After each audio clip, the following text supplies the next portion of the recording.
நான் போகும் பயணம் ரொம்ப ரொம்ப தூரம். நான் நடந்த பாதையெல்லாம் என் தெய்வம் கூட வந்தார். எத்தனையோ மலைகள், கடும் பள்ளத்தாக்குகள், துட்சண பிரவாகம், மரண இருளும் என நெருக்கி மூடிக்கொண்ட நேரம் ஒரு தகப்பனை போல் தூக்கி அணைத்து கொண்டீ.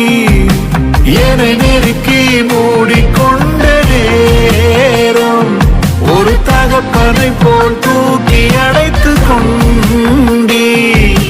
மாறாத கிருபை, விலகாத கிருபை, மாறாத கிருபை, விலகாத கிருபை என் மேல